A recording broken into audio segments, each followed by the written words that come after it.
MobLand finally did one. Harry's story I've been waiting weeks for, with a surprising twist. What if I told you that the most powerful man in MobLand almost died at the hands of the only person he ever truly trusted? No gunfight, no mob hit, no bloody betrayal in the streets. Just a quiet kitchen, a knife, and a woman who finally snapped. It took 10 entire episodes. 10 long, brutal hours of blood, loyalty, secrets, and broken families. But in the final scene of Season 1, MobLand didn't end with a bang. It ended with a stab. Tom Hardy's Harry Souza, kingmaker, cleaner, killer, finally came face to face with the one enemy he never saw coming, his wife.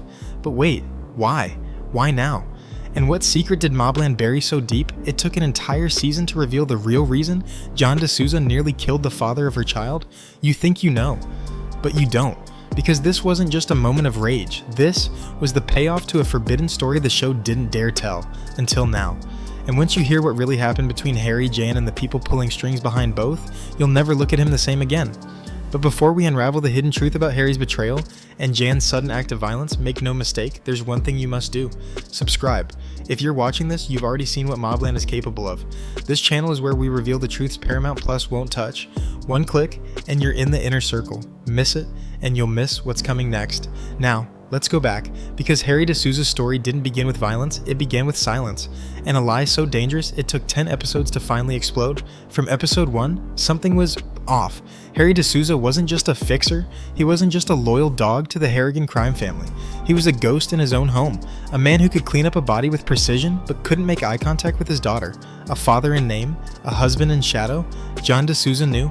From the beginning she knew. She didn't cry, she didn't scream, she just waited.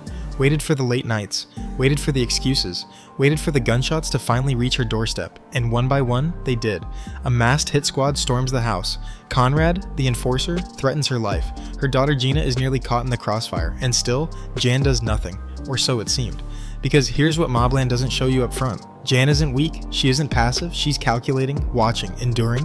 And the woman you saw in episode 10, the one who stabbed Harry in the chest with a kitchen knife, wasn't having a breakdown. She was finally executing her plan. Let's break it down. Harry spent the season double-timing loyalty between two families, the Harrigans and the Stevensons, but he spent no time protecting the only thing that mattered, his own. Jan begged for therapy, cried for attention, but Harry, he was too busy fixing mob wars, silencing witnesses, and pretending that being the best at this job made up for being a ghost at home. But here's where things get truly insane.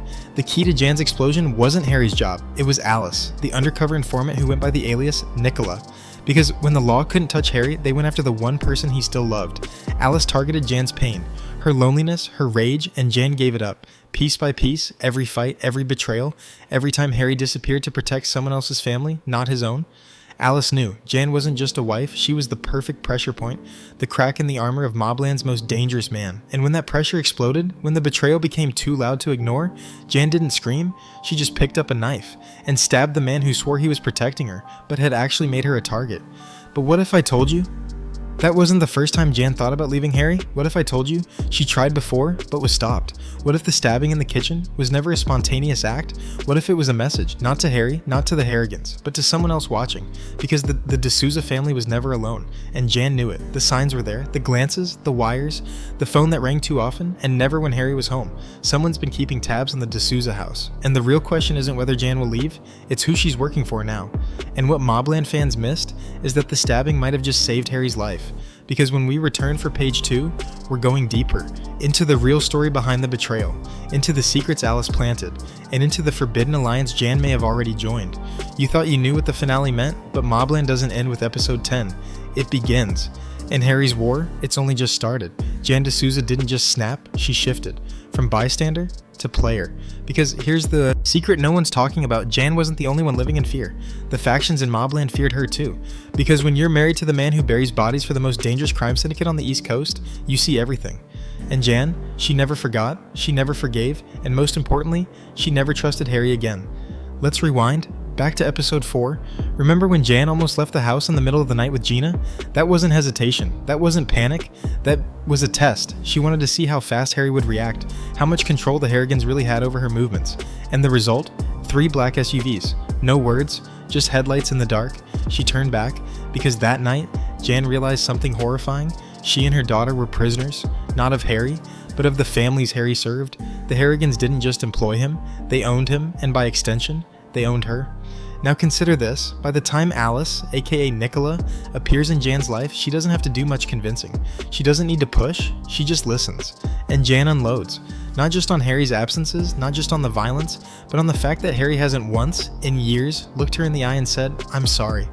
Because here's the deepest truth of all, Harry's crime isn't violence, it's cowardice. He hid behind protecting them. He lied behind keeping things quiet. He let the blood spray, so long as it didn't hit the kitchen floor. But Jan, she's been cleaning that blood off the tiles for years. And when Alice gives her the outlet, an ear, a drink, a friend, Jan says everything Harry never would. But Alice isn't just a cop, she's a tactician. And Jan isn't just a housewife, she's a mother in survival mode, which is exactly what made her the perfect weapon. Because MobLand fans missed the single most important frame in episode 10, right before the stabbing. Jan hesitates, not out of guilt, but because she's signaling to someone. Is there a camera in the kitchen? A wire on her robe? Was the entire stabbing an act? This wasn't just about rage, it was about leverage. Because let's ask the question no one dares ask. What happens when Jan kills Harry? Does the Harrigan family punish her? No. Because they need Harry. They need their fixer. So if Harry lives, he becomes vulnerable, exposed, weak. But if Harry dies, the Harrigans lose control, the Stevensons retaliate, and someone like Kat McAllister, the shadow player, steps in. And what do we know about Kat? Nothing. Except that Harry fears her, which means she's more powerful than the families combined. And here's where the twist folds in. What if Jan has already aligned with Kat? What if Alice wasn't working against Jan, but on her behalf?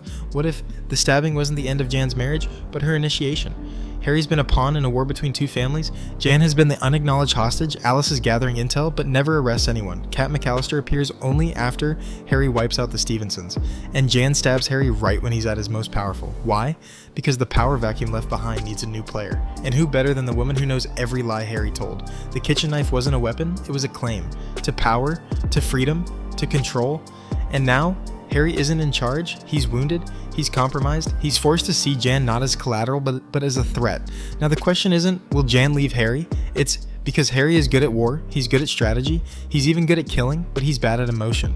And worse, he's arrogant. He thought Jan would always stay. He thought providing a nice house and private school made it all worth it. He thought the danger was noble, the price of a man's job. But now, he's on the kitchen floor, bleeding and laughing. Not because it's funny, but because for the first time in years, Jan has his full attention. And in that one breathless moment, Harry knows she's already gone. Not physically, but emotionally, strategically, mentally. Jan has power now, the kind of power no gun can erase, because she knows everything. And in MobLand, that makes you more dangerous than a killer. It makes you a player. So now we stand at the edge. Harry is alive, but only barely. Jan is no longer just his wife, she's his reckoning. And someone is watching from the shadows. Kat McAllister, the Harrigans, or something even older, deeper, more dangerous? Because MobLand has always been about more than guns and gangs. It's about systems, about loyalties, about the kind of power you can't see until it's already inside your home. And when page 3 begins, we'll reveal the forbidden knowledge MobLand buried across the entire season. The secret deal that protected Harry until now. The true purpose of Alice's mission, and the coded message Jan may have sent through the stab itself. You heard that right. There may be more to that knife than blood, something encoded, something tracked, something that could start the next war in MobLand before Harry even gets off the floor. And when you hear it, you won't see Jan or Harry the same way again. You think Harry's biggest mistake was trusting the Harrigans? You think Jan's deepest pain was being left behind? But both of those are just surface wounds. The real MobLand secret, the one the writers buried under layers of betrayal, blood, and whispers, is this. Harry de Souza was never the main player, he was the weapon.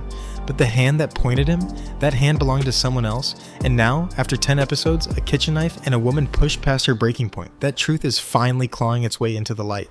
Because here's what they didn't tell you. There was a deal made years before season 1 ever began. A deal between Harry and someone higher than the Harrigans, someone outside the Stevensons, someone who never once appeared on screen, but whose influence infected every single episode. Kat McAllister, not just a rival, not just a new boss, she's the arbiter, the final cleaner, the one who gave Harry a choice years ago. Serve the families, keep your wife, but never ever tell her what you really are. And Harry agreed. He sealed the deal, he buried the bodies, he kept the silence. But silence, like all things, has an expiration date, and when Jan drove that knife into his chest, it wasn't just a reaction, it was a message to Kat. So what was the pact? Let's dig deeper. Back when Harry first started fixing for the Harrigans, he wasn't married yet, he wasn't a father, he was raw, dangerous, uncontrolled. Kat found him. She didn't threaten him, she recruited him. Her offer? Be our shadow.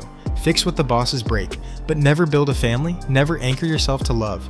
Because in the world Kat McAllister operates in, love is leverage. Love is weakness. Love is a target. Harry agreed. He signed. No paper, no ink, just a word. And then he met Jan, and for a while he tried to stay clean. He tried to stay away, but love doesn't play by syndicate rules. So he broke the first law. He built a home. Kat let it slide, for a time, until he had Gina. That's when Kat's first warning arrived. Subtle, precise. Remember in episode 2, the fire that broke out in Jan's family shop? That wasn't random. It wasn't the Stevensons. It was Kat's reminder. You don't get to have both. And Harry, ever the strategist, told Jan it was faulty wiring.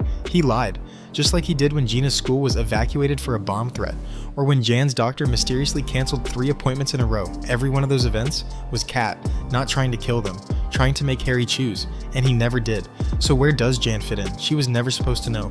But women like Jan, who endure, who analyze, who wait, they see more than they let on. And by episode 7, she knew enough. She knew Harry was a pawn. She knew Kat was watching. And when Alice, Nicola, entered the picture, she didn't resist. She collaborated. Because Alice isn't just an informant, she's Kat's lieutenant. The badge, a prop, the investigations, a cover. Alice's true role was to test Jan, to see if she could replace Harry. You heard that right. MobLand isn't about replacing the boss, it's about replacing the cleaner.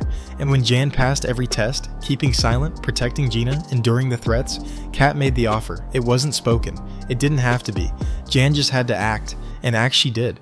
Here's the part that only the most obsessed MobLand fans caught.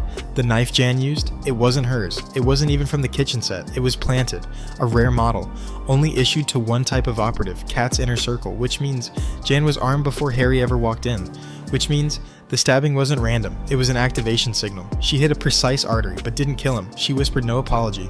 She didn't cry, because she knew someone was watching, and in that moment, Kat had her answer. Harry was done. Jan was in.